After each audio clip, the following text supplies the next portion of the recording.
गणपती सगळ्यांना आवडतो खूपती।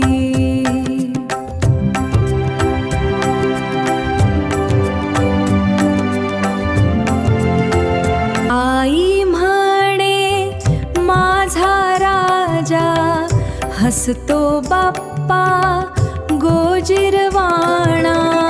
शंकर आले घरी जेव्हा, घडली गोष्ट नवी तेव्हा। हत्तीच सुंदर डोकं लावलं, गणपती बाप्पा मोरया।